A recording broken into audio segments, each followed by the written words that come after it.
નમસ્કાર શ્રોતા મિત્રો, આપ સૌનું સ્વાગત છે મારી YouTube channel awesome audio books Neet FM પર।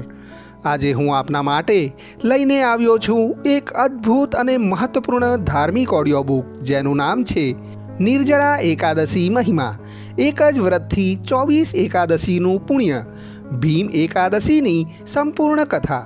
તો ચાલો આપણે સૌ સાથે જોડાઈએ આ અદ્ભુત આધ્યાત્મિક સફરમાં। ઓમ શ્રી ગણેશાય નમઃ। ઓમ નમો ભગવતે વાસુદેવાય। ભારતીય સંસ્કૃતિમાં વર્ષ દરમિયાન આવતી દરેક એકાદશીનું પોતાનું આગવું મહત્વ છે, પરંતુ તમામ એકાદશીઓમાં એક એવી એકાદશી છે જેને શાસ્ત્રોમાં વિશેષ સ્થાન આપવામાં આવ્યું છે। એવી માન્યતા છે કે જો કોઈ વ્યક્તિ વર્ષભરની તમામ એકાદશીઓનું વ્રત ન કરી શકે તો માત્ર આ એક વ્રતથી જ તેને 24 એકાદશીનું પુણ્ય પ્રાપ્ત થઈ શકે છે। આ પવિત્ર વ્રત છે નિર્જળા એકાદશી।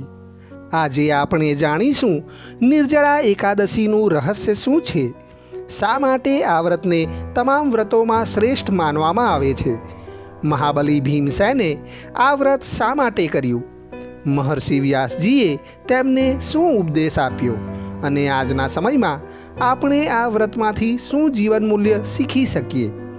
ચાલો ભક્તિ, શ્રદ્ધા અને જ્ઞાનની આ દિવ્ય યાત્રા શરૂ કરીએ। નિર્જળા એકાદશીનું મહત્વ। હિન્દુ પંચાંગ અનુસાર જેઠ મહિનાના શુક્લ પક્ષની એકાદશીને નિર્જળા એકાદશી કહેવામાં આવે છે। નિર્જળા એટલે જળ વગરનું। આ દિવસે સૂર્યોદયથી બીજા દિવસના પારણા સુધી અન્ન તો શું, પાણી પણ ન પીવાનું વ્રત કરવામાં આવે છે। આ ઉપવાસને સૌથી કઠિન માનવામાં આવે છે, પરંતુ એટલું જ મહાન પણ માનવામાં આવે છે। પદ્મપુરાણ, સ્કંદ પુરાણ અને અન્ય અનેક ધાર્મિક ગ્રંથોમાં આ વ્રતનું ખૂબ જ મહાત્મ્ય વર્ણવાયું છે। શાસ્ત્રો કહે છે, જે ભક્ત શ્રદ્ધાપૂર્વક નિર્જળા એકાદશીનું પાલન કરે છે તેને વર્ષ દરમિયાન આવતી તમામ એકાદશીઓનું પુણ્ય પ્રાપ્ત થાય છે। પરંતુ અહીં એક વાત સમજવી ખૂબ જરૂરી છે, ભગવાનને ભૂખ્યા રહેવામાં રસ નથી। ભગવાનને આપણી શ્રદ્ધા, ભક્તિ, સંયમ અને સદાચાર પ્રિય છે। જો મનમાં કપટ હોય અને શરીર માત્ર ઉપવાસ કરે તો વ્રત અધૂરું રહી જાય છે, પરંતુ જો મન શુદ્ધ હોય, ભગવાનનું સ્મરણ હોય અને દયા, સેવા તથા સત્યનો માર્ગ અપનાવવામાં આવે તો ભગવાન જરૂર પ્રસન્ન થાય છે।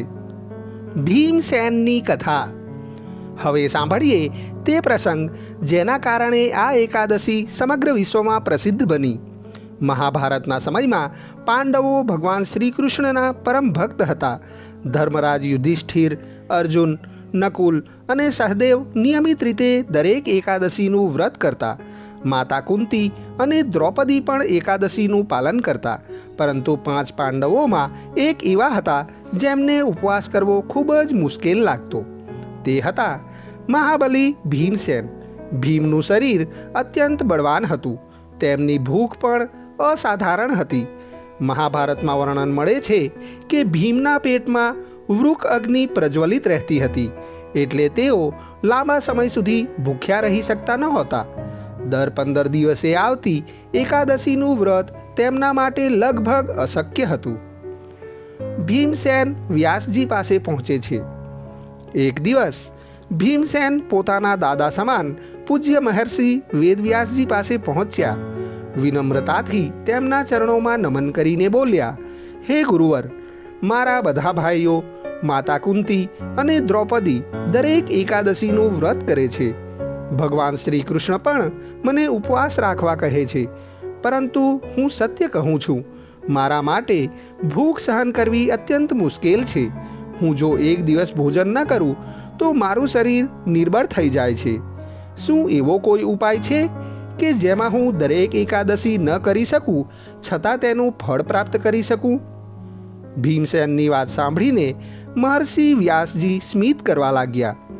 તેઓ જાણતા હતા કે ભીમ સત્ય બોલી રહ્યા છે। તેમણે પ્રેમથી કહ્યું, હે ભીમ, ધર્મનો માર્ગ સરળ નથી, પરંતુ ભગવાન દરેક ભક્તની ક્ષમતા અને ભાવનાને સમજે છે। જો તારા માટે દર મહિને 2 વાર ઉપવાસ રાખવો શક્ય ન હોય તો વર્ષમાં એક જ દિવસ એવો છે જે તને તમામ એકાદશીઓનું પુણ્ય અપાવી શકે છે. ભીમ આશ્ચર્યચકિત થઈ ગયા. તેમણે ઉત્સુકતાથી પૂછ્યું, ગુરુવર, એવો કયો દિવસ છે? વ્યાસજીએ ઉત્તર આપ્યો, જેઠ શુક્લ એકાદશી. આ દિવસે નિર્જળ રહી ભગવાન વિષ્ણુનું વ્રત કરજે. જો તું આ દિવસે પાણીનું પણ ત્યાગ કરીને ભગવાનનું સ્મરણ કરશે તો તને 24 એકાદશીનું પુણ્ય પ્રાપ્ત થશે. ભીમનો સંકલ્પ. વ્યાસજીના વચનો સાંભળીને ભીમસેને દ્રઢ સંકલ્પ કર્યો. તેમણે નક્કી કર્યું કે એક દિવસની મુશ્કેલી સહન કરીશ, પરંતુ ભગવાનની આજ્ઞાનું પાલન જરૂર કરીશ. જેઠ સુદ એકાદશીનો દિવસ આવ્યો. ભીમસેને સૂર્યોદય પહેલાં સ્નાન કર્યું, ભગવાન વિષ્ણુની પૂજા કરી, તુલસી અર્પણ કરી અને દ્રઢ સંકલ્પ સાથે નિર્જળ ઉપવાસ શરૂ કર્યો. જેમ જેમ દિવસ પસાર થતો ગયો તેમની ભૂખ અને તરસ વધતી ગઈ, પરંતુ દરેક ક્ષણે તેઓ ભગવાન શ્રીહરિનું સ્મરણ કરતા રહ્યા. તેમના મનમાં એક જ વિચાર હતો, ભગવાનની કૃપા મારા પર છે, હું આ પરીક્ષા જરૂર પાર કરીશ. પ્રિય શ્રોતાઓ, આજે આપણે નિર્જળા એકાદશીના મહાત્મ્યની શરૂઆત જાણી. આ પવિત્ર વ્રતનું મહત્વ શું છે અને મહાબલી ભીમસેને શા માટે મહર્ષિ વ્યાસજી પાસે એક વિશેષ ઉપાય માંગ્યો તેની દિવ્ય કથા પણ સાંભળી. ભીમસેને નિર્જળા એકાદશીનું વ્રત કરવાનો દ્રઢ સંકલ્પ તો કરી લીધો, પરંતુ શું તેઓ આ અત્યંત કઠિન પરીક્ષામાં સફળ થયા? શું ભગવાન શ્રીહરિ તેમની ભક્તિથી પ્રસન્ન થયા? નિર્જળા એકાદશીની સંપૂર્ણ વ્રતવિધિ શું છે? આ દિવસે કયા નિયમોનું પાલન કરવું જોઈએ અને શાસ્ત્રોમાં આ વ્રતનું આટલું વિશેષ મહાત્મ્ય શા માટે જણાવાયું છે? આ બધા જ રસપ્રદ અને જ્ઞાનવર્ધક પ્રશ્નોના જવાબ આપણે જાણીશું ભાગ 2માં. મિત્રો, નિર્જળા એકાદશીનો મહિમા ખૂબ જ વિશાળ છે, જેને ઓડિયો બુકના એક ભાગમાં સમાવવો ખૂબ મુશ્કેલ છે, કારણ કે તેનાથી આ વિડીયો ખૂબ લાંબો થઈ શકે છે.